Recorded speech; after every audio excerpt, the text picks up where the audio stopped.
Hello, everyone, and welcome to episode 46 of Sold with Updike Pugh. I'm Jeff Updike. And I am Weston Pugh, and we're excited today. We've got 4 great houses. And before we get started, we want to talk about 4 great open houses that we're going to have. Yep. So the first one is going to be 5622 Merrimack, and our own Robin Kerpeel will have that one open, and that is going to be open from 1:30 to 3 this Sunday. It's a great home that is in the heart of the M Street, so swing by and take a look at that one. We're actually going to talk about it today. Actually, we are. Yep. So I think that's how she got hooked up with that. The second one is 2026 Cloudcroft. This is down in the Druid Hills neighborhood of Oak Cliff. Really great neighborhood. Has some really cool topography, which, you know, Dallas doesn't have a lot of. Great value, priced at $299,900. It's going to be open from 1 to 3. It's a brand new listing. Hasn't even gone in MLS yet, so I think you'll want to run by and look at it. So Jeff is going to also hold open 908 York House Creek, and that is priced at $559,000. It was built in 2018, and it is a 4-bedroom, 3.5 bath. It is a great house on almost 1.3 acres. 3-car garage, definitely worth a go see on this one. Great home. The last one is 4406 Bowser. It's unit number 9. This is a kind of a two-story. It's a 2-story Santa Barbara mission style. God, those words have trouble with those. But really, a really cool home. This has just been reduced to $465,000. It is fantastic value. So come by. That's open from 1 to 3 on Sunday afternoon also. And I'll be there, so come by and say hi. Yep. All right, so we're going to jump right in, and the first house that we're going to take a look at is going to be in far north Dallas, and this one is 11219 St. Jude's Drive. And this is Janmar neighborhood area. Janmar adjacent. There we go. And this neighborhood has been on the uptick for quite some time, and you can see everything from deep renovations, original, and then completely brand new homes in this area. One of the things is that you have such good access to the highways, cross streets, whether you're working in the Galleria area, Design District, downtown, or you're reverse commuting kind of, if there's still such a thing. You can be in Plano and Frisco quickly. Yeah, and this home is catty-cornered across from Kramer Elementary, which is one of the International Baccalaureate schools in the DISD network. And if you're not familiar with the IB schools, it's a really interesting program that started, I think it started in 2013, and Kramer was one of the schools that first implemented this curriculum process, and it's really to help kids start learning on a college level type of environment, even when they're in the elementary school. And as the program is expanded, it's expanded upward, and now it's reached up into the middle school. So kids that started in the elementary can still stay in that same type of learning environment with international languages as they continue through DISD. And that's a great thing, because so many times people get so concerned about the school district, and that's such a great asset and such a value add for this neighborhood. This is a 4-bedroom, 4-bath, 2-car garage. It sits on a corner, has a pool, has detailed landscaping in the front, but the backyard is really great because it's almost no landscape or no really yard left to maintain. Yeah. As you walk up to this house, it's got a really great covered porch, really warm environment that you walk into, and old wooden style front door. It's built in 89. It's 80, but it tricks you because the door looks like it would come from the 70s or 50s. Yeah, it really does. It's just a really nice environment to walk up to. You walk in, here's a picture of as you walk up to the front of the home. Just really warm, very inviting, double door design. As you step into that, you come in onto these terracotta pavers that kind of go throughout much of the living space of the home there. And they warm it up. They're solid surface flooring. They've got a great shine and a great polish to them. Still, well, that was done to a lot of homes in the 80s, but I think it's one of those things that still kind of carries on into today. Absolutely. And so this floor plan is designed so that it actually has the ability to look into the backyard and over the pool. It has nice high ceilings, which always add good volume to a home. The natural light that you see from many different angles also comes from skylights. And this one also has a formal living that we saw in the first image. And then there's more of a family style den that's off of the kitchen, which is great as well. The actual outdoor space has a pergola, hot tub, and more of a 5 foot long, 5 foot deep pool. So it's really well done. Master has its own area. This is the dining room right here, which shows you really good seagrass wallpaper. Extras in this house is just that it has that very mature feel. It's a fun home, easy. We said when we were walking through this with Shannon, is that we felt like this is one of those homes that was easy to entertain, whether it was just the game or you were having everybody over for dinner. Either way, it would flow really well. Yeah, solid wood cabinetry in the kitchen. The countertops had been updated to, I don't know if it was a marble or a granite type product, but they were a solid surface undermount sink. The gas range in this is a Thermador range, which with the back down vent in it, and it is the same range that was in my house until just a couple of years ago. Yeah, it's interesting. It's kind of a touchback because it's got the pancake griddle right there in the middle of it, but it just fits in because it's still a stainless steel appliance like everybody expects to have today. Yep. As you walk on around, this is that den area that Weston was talking about that kind of opens to the informal dining area there that leads over into the kitchen, has the built-ins there at the back of the room. That is all pickled wood in there, pickled paneling, really creates a nice kind of serene environment. It just is very calming as you sit down in that. And then when you continue to the outside, you have this covered porch that is the front part there, but then you've got this even great pergola that goes a little bit farther out right to the edge of the pool. And as Weston said, it's got a hot tub in it. Great pool, great landscaping, and just a fantastic home. Yep. And this is, again, a 4-bedroom, 4-bath, 2-car garage. It's 3,466 square feet, built in 1980. And that comes in at $749,000, which is $213 a square foot. And we want to say thank you to Megan Stern and Shannon Morris for allowing us to highlight your home. Our next home today is at 5622 Merrimack Avenue, and this is the one that Robin's going to hold open on Sunday afternoon from 1:30 until 3. And as Weston said, this is right in the heart of the M Street. So when you talk about location, this is one of those, bike-friendly neighborhoods, Absolutely. Walk-friendly neighborhoods. Probably has a walk score in the 90s. One of the my favorite restaurants, Gloria's, is right down the street from this. There's Mexican food. There's breakfast places. There's Italian food. There's the Granada. And there's the Granada and the Sundowner. Yeah, it is all right there within a few blocks of this. So great location. And as Jeff said, this is one of those neighborhoods that has always held its value in Dallas. Is a really go-to for people that are coming out of Uptown and really want to transition to this. Or we even see a lot of people that are downsizing out of Plano and Frisco that really find this house is unique because it's not something they could get up north. One of the other things that we love about this area is that it has super mature trees and tons of sidewalks.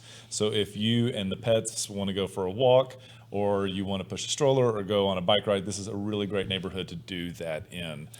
Yep, and it's a 3-bedroom, 2-bath, 2,100 square feet, built in 1926, one of the true Tudors from that neighborhood. When you come up to the front of this house, you are not confused about what era this is from at all, because it is, just really kind of picture perfect from that. Big front porch, really calls to have some kind of seating out on it to meet the neighbors. As you walk into it, during one of the renovations of this home, they have opened it up from the living room all the way back to the dining room. And here's a picture of the front porch that I was talking about a while ago. It's really just very, very welcoming to the neighborhoods. But when you step inside, you don't feel, many of these homes over there, because they are a little bit smaller in size, you feel like these rooms are small, but this one is just gigantic from the front door all the way back to the back. And you can see the living room, the formal dining area, and then the kitchen, where as you go into that doorway at the back, you head into the kitchen. And a lot of times, one of the things that can really set a room is when you use the right scale of furniture. And they've done an excellent job, to the point where when we actually were looking at it online, we thought that this actually might be staged. But when we got there, this is actually the way that this family lives. And it's a really good way to show people that even when you're looking at something like 2,100, 2,200 square feet, appropriately setting the house will make it where it's so much more livable, even if you need just a little bit less. And like Jeff said, the flow is really welcoming. Color selects, kept the hardwood floors but refinished them, added the recessed lighting that this house needed. And one of the things that they've done, and we see this quite often, is that they either enclose that front porch or they actually take and use the space from above. And this family actually took and chose to go up into the attic and actually allow themselves to set it with a bedroom that had additional space for both, could be an office, or they could use it for maybe if you wanted to put 2 beds. One of the things that we saw in this living space above was it had one of the largest window seats that we had ever seen. Right there on the left-hand side, you can see that, and I believe that is a full-size mattress that they have placed it right there. So they've done a great job of taking advantage of this unclaimed space and adding a full living quarters up there with a full bathroom as well. Yep. And back downstairs, there is a living room that is on the back of the house. That opens off of the kitchen, and then as you move from that, you move into the second bedroom downstairs, and it's done very well. It's got a nice sized closet in it. They are using it as the kids' room, and it does share a wall with the master, so you can always hear kind of what's going on if you need to, but it's not right there on top of you. This is that second living area that's on the back of the home, and it's just really, really kind of a comfortable room. And then if we come back to toward the front of the house inside, there is the master bedroom and master bath, or the master bedroom and the bath downstairs that have both been done very nicely. That's a king-size bed with a couple of really good-sized, Probably 42-inch nightstands. yeah, and you've still got plenty of room in this in the room itself, so it does not feel crowded at all. Great use of space in this house. And anyway, the downstairs bath, I call it the master bath, but the downstairs bath has been completely redone and has hexagonal tile on the floor, marble tile on the floor, and then hexagonal subway tile in the rest of the room. So. Garage is detached, and the backyard is a decent size, enough for pets and small people if they wanted to run around in it. So if this is something that you're looking for, this one is going to be priced at $589. And that comes in at $270 a square foot. That's correct. And we'd like to say thank you to Justin Moore for letting us talk about our home today. The next home that we're going to go to, we are going to head over into far east Dallas. Casa View. Casa View. Casa Linda. One of the first houses I ever sold was in Casa Linda. And this is 1806 PV Road. And I have to tell you, super excited about this house because this was one of the houses that I feel like I could see myself in for an extremely long time. This is a great area. You've heard us talk so many times about being on the east side of the lake.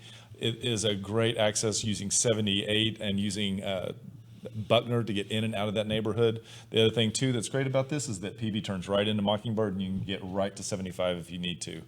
We kind of want to save time and go ahead and talk about this house because we've already talked about the area for so much, because there's so much to talk about in this house. Yeah, if this is one of those houses that we walked up to, and I mean, you get out and you feel how much love this person has put into this home. The plants have been given kind of like the perfect location.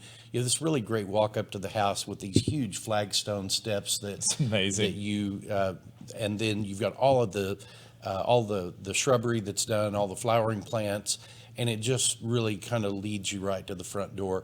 It's got a great paint job done on the outside of the house. The contrast of the front door and the paint is really nice. It just is very, very welcoming. So this is a 3-bedroom, 2-bath. It's 2,764 square feet, built in 1950, and it's on a little over an acre, 1.1 acre.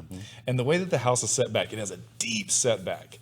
And if you look through that window right there, the front yard is probably 75 feet deep. And this is the beginning of a extremely large room that is basically the great room, where they've done a great job of opening it both to the front and to the backyard and to the kitchen. The flooring is perfectly stained. It is that matte finish, which we really see becoming so popular right now. The lighting is perfectly placed in this one, whether it's for the art or whether it's for reading, and for the ambiance that it creates. Excellent selection in colors. Windows are double paned as well. And one of the things in the master that we loved is we were guessing it was probably 25 feet of glass in the back that allowed you to look into the backyard. This is a picture of the dining room that is connected to that great room, and then as you see beyond that, you can see into the kitchen.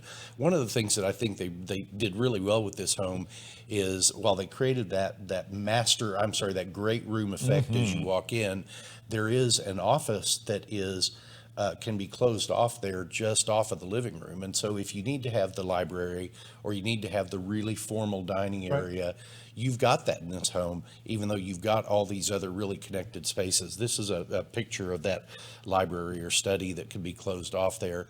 And the owner's choice of colors in the rooms, the choice of fixtures that she's put through Custom this fixtures. house, have really give it a great feel. Look, there's an island in the kitchen right here that's got some casual seating around it, and again with a really great view of the backyard. She is really smart, where she's got a lot of bird feeders just outside a lot of the windows. So we were just amazed as we're standing in the middle of this house, and you could hear all the birds chirping and eating, and it was really an interesting experience. So the kitchen is a wonderful setup, and through the back past that, the fridge right there, that is looking into what could be a butler's pantry, also a mudroom, because it's a really large-sized utility room. The secondary bedrooms 2 and 3 are excellent size. Master is really good. I was really surprised at the level of fit and finish that she used. This is the master. This and is that the is view the out of the master bedroom. Yep, it is amazing. And you don't see it from this big corner of it. You will see in just a moment as we go outside, but there is a pond and a fountain and some really, really cool outdoor features to this one. So we're getting the nod that we're getting stretched in this. So I would just want to wrap up and talk about the outside space. The pictures on this do not do it justice. It was so good to be able to see this. There are multiple areas to hang out in this backyard. This right here is a fire feature on a flagstone that has the lighting that goes around it. But the thing that you don't know is that there's also a creek that swings around you. And the way that she's actually orchestrated that creek is that she's created a waterfall that goes into another portion of the creek and has created this seamless vegetation ecosystem, if I can use that word so broadly, here on this house. It is quite amazing. Yeah, it really is. And this is, hold on, $675,000. It was such a fantastic value to have this much land in the city, this kind of convenience, this kind of square footage. That brings it in at about $245 a square foot, and it's just a really, really great house. And we want to say thank you to Susan Wheeler for letting us talk about her home today. That is, it is amazing. The next house that we are going to look at is going to be a townhome, and it's in Uptown, and it is 3545 Cielo Court. And Uptown is one of those areas. This is actually more Oaklawn area, Uptown adjacent. They've gotten so close that they're almost intermingled. One of the things, if you're moving to Dallas or unfamiliar with this area, great way to commute in and out, whether you're using the toll road and you need to get from Wycliffe to 75 or over the toll road, it's great. If you're more of a state-to-state commuter, Love Field is just around the corner, and I would say it's probably a $7 Uber ride. And if you need to get to DFW, what do you think? That's a 25-minute Yeah, maybe drive? 20 or 25 minutes. So this is one of those neighborhoods where we see a lot of urban living. Again, we're going to have high walkability scores. Grocery stores in this neighborhood are everywhere, and there are quite a few UT Southwestern and medical buildings in the vicinity of this one. Yeah, and this was a new construction. I'm going to call it a townhome community, although it is. There's 6 townhomes there is no homeowners association, Right. no HOA fees in it at all. It's about 2,300 square feet. It's a two-bedroom, 3.5 bath, which could very easily be used as a three-bedroom home, I think. All day long. The downstairs room is kind of open like an office or like a study would be, but it does have its own full bath right there. Inside that room. So you've got the makings of a third bedroom if necessary. It continues on up the staircase, and this has a really wide staircase in it. I thought that was kind of an interesting touch that they did on these, because many times you've got these really kind of narrow staircases because they're almost unusable square footage. And you kind of hit the nail on the head, because they've given you extra space on this, and I think that transcends to other design elements and to other selections that they've made, where they haven't gone with the cheapest or something that was skimpy. And what you're left with is a very, and it just feels it, because I guess we've seen so many, we've been into thousands of these, that there are times when we can walk into it and we know that the quality is there, and this is one of those ones. The orientation on the second floor of the kitchen to the living room was one that we haven't seen before. And I really liked how wide it felt. And I felt like a lot of times in these townhomes that they are not quite sure what to do with the space in the living dining room connection, and they get narrow. And this is one of the ones that felt really wide, and the way that the windows also were balancing each side, you had great light, and I didn't feel like we were lining up with the building next door. Right. And it was going to be one of those weird, too much window to window look. Yeah, where everybody's looking on like a everybody fishbowl. else. Yeah. Kitchen's done with stone countertops, hardwood floors throughout the second floor, stainless steel appliances, white cabinetry with the over cabinet lighting that was really a nice touch, gives it really great bright feel. The over cabinet windows, the under counter lighting is also what lights it up and just gives it this really, really bright feel to the house. Yep. All the appliances were Bosch, which was really nice. And then on the third floor, you had bedrooms 3 and bedroom 2. Both really good size. Again, we saw attention to detail paid in the master bathroom, which was excellent. And they also gave you a little bit, you can't see it in here, it's off to the left-hand side, but they actually gave you a little extra space in the master, which was excellent for either a large piece of furniture, or as this couple has used it, they used it for a desk. So it made sense the way that they had thought about it. And overall, the flow was exactly what someone would want. It had a very nice feel to it. Yep, really nicely finished out master bath.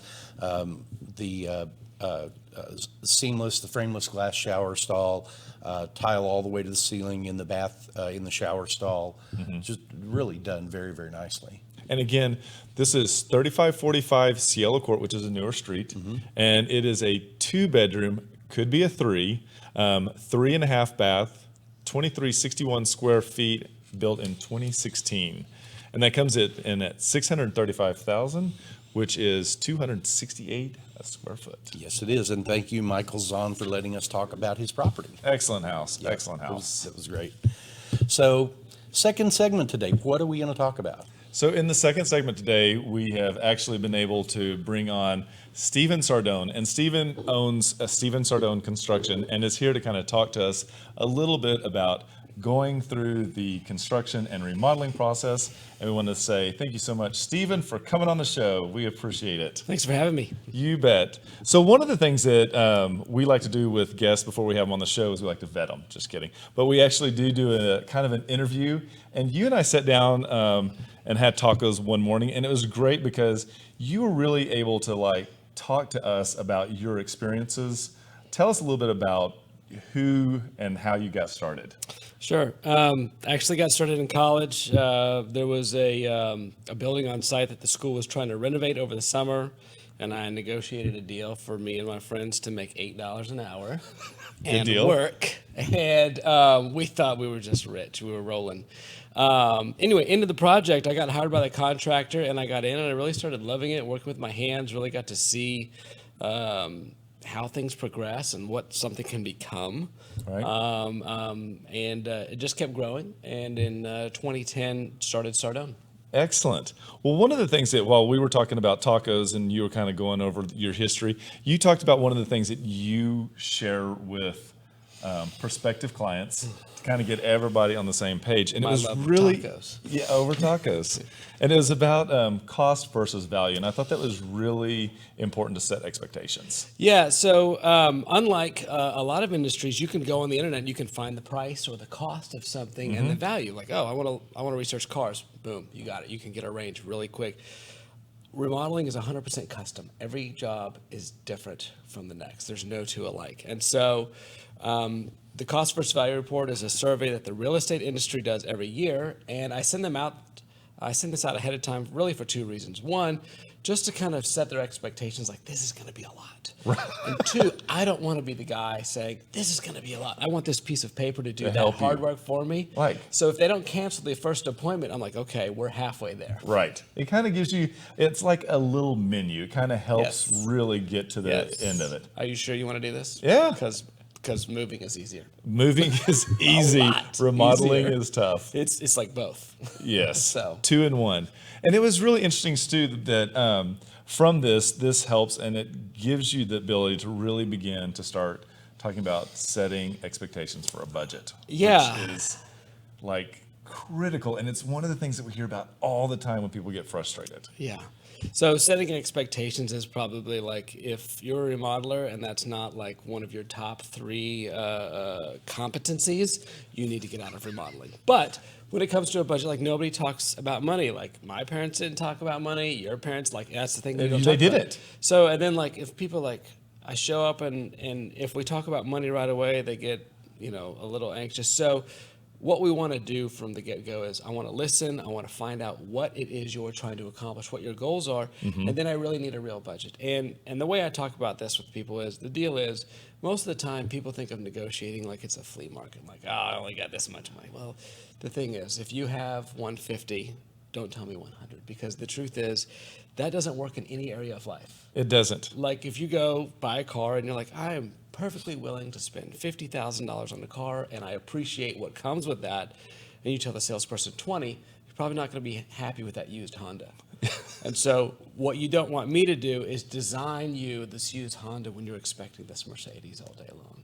And so it also starts us off on the right foot as far as just being honest about the relationship, and really allows you to use our expertise to figure out how can I stretch your dollar as far as possible. And that's so true. I had never thought about it from that point of view, where if you tell someone that it's 150,000 as your budget and you're really looking at 250, and you come in at 150, you're probably not going to like what you designed. You're probably like, why does this where's look the like rest trash? of it? They're like, because you gave me that budget. Because I hit your budget. So I think that's interesting. And it kind of talks about how do we value engineer, not phase things out, but how do we value engineer the entire project and hit the desires? Yeah. So I think like there's two ways this generally happens. One, there's your architect and contractor model, and typically that design is going to be over budget, and so the goal is to like not lop off half the project to get it under budget, but to figure out how to do it incrementally. And then there's the design build model, and it's kind of a two-pronged approach where during design we are trying to do a really good job of keeping it in budget. But I tell all of my clients, I say, unless you tell me not to, I'm going to make sure that your contract or your budget or your project is about 15 to 20% over, because then we're going to value engineer it. I call this the last phase of design. And that's our way of making sure you get everything you want. It's really important to you, and that we compress as much as possible into your budget and into your project.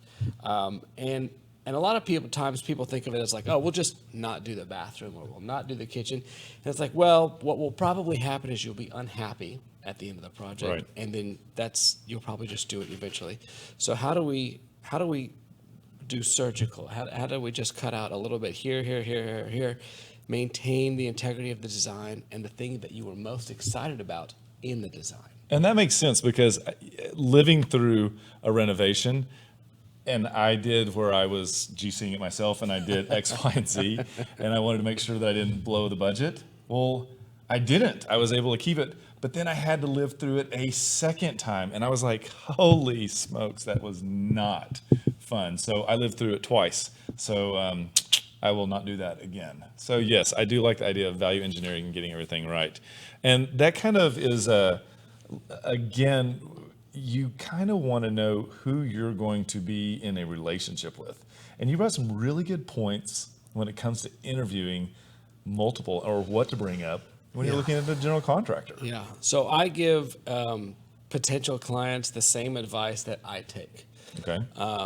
I think that if I'm going to introduce a client to my team, I have to work really, really hard to make sure they're going to be a good client for my team. Right. If you're going to bring a team into your home, you need to make sure they're a really, really good team to bring into your home for the next year or two. And so I say, first, do all your homework online. Make sure that is the style right. Do you like what they do? Does what they say on the website? Does that make sense to you? Do you like that? Read the reviews. Do people say things Lots of about reviews these out there right now. people that you're like, wow, I would like to be able to say that about my contractor too. Yeah. So pick a couple people based on that, and then second, have them over. Have you and your spouse sit down with them for an hour or an hour and a half, and just listen. They should be running the interview. They should be asking questions. They should be getting all sorts of information about you. Certainly, you should have a couple questions as well. But I would save those for a second meeting where you talk about process primarily and how the contracts works and all that. And what I told you, I think, when over at Taco Deli was, you're going to spend a lot of time with this person. Do they annoy you? Yeah. Do they make jokes when they shouldn't be? I am sometimes guilty of that. Yeah. Are they boring? I mean, and that's okay, but like you're going to spend a lot of time with them. Do they make a lot of assumptions? Do they ask a lot of questions? Do they talk too much? Right. And so all these things you need to remember that the design is the easy part and the construction is the hard part and the budget is the hard part. And they're going to demo your house and they're going to find more hard parts. Right. And you're going to have hard conversations with these people and you're going to need to trust them and you're going to want to trust them and you're going to want to say, I'm so glad I'm going through this with you. Yeah. Versus, oh my God, I can't believe I have to go through this with you. Exactly. And you made a comment, you were like, it's like for 2 years we're going to be dating. And I was like, whoa, that's a lot. You're asking for a commitment. And the other thing too is I'd want to know how often did they come at or below budget, and when they were going over, what was the cause? You know, are there excuses, or did they literally tear open a wall and find out that it had a giant water leak? You know, what are we talking about? I would ask, so once you're in a project, give me a ballpark percentage of how much over budget you are. Yeah. The industry is 10 to 20%. That is an unacceptable amount. It's a lot. What if your project is 100,000? Do you have an extra 10 or 20 laying around? What if it's 500,000? Most people don't have 10 to 20% reserves, and most projects, it would be too painful to say, oh, well, we have 100, but we're only going to invest 80 on the front end. You're missing out on so much. And so what you want is a good plan and a good design and a good, thorough, accurate estimating process that will get you there so that your overages are under 5%. Yep. Well, this has been a great second segment. I am so glad that Stephen came on the show. Stephen was actually introduced to us by Jeremy Radcliffe, who is our lender. This is Stephen Sardone's contact information, phone number, website, Facebook, and Instagram. It's good that he's got all those. Reach out to him for any time that you're going to get started on a project, and he will be the guy to be able to help you out. Thank you so much, Stephen. We appreciate it. Thanks. Thank you, buddy. So I guess that is a wrap for today's show. We hope that you've enjoyed it. We've got lots of open houses, and we would love to see you guys out this weekend. If you've got information that you would like us to go over on the show, or any of these houses bring up information that you want more on, we'd love to hear from you. Absolutely. And we want to thank you for tuning in today. Go visit us on Facebook if you're not there already. You can watch the show, see what's going on in the real estate world. Go to our Instagram site. We try to keep that updated with a lot of the things that are happening with our homes, with pricing, just lots of tips and tricks. Visit updikepugh.com, which is our website. There you can find lots of detailed information. You can sign up for market reports, just a lot of detailed information in that. Go to homeprice.fyi if you'd like to get the value of your home. You can put your address in, enter a couple of other pieces of info about it, and it will instantly give you a property value. Last of all, reach out to us in all the normal ways. Call us 214-377-2223. We would love to hear from you. And remember, we want to be your realtors for life.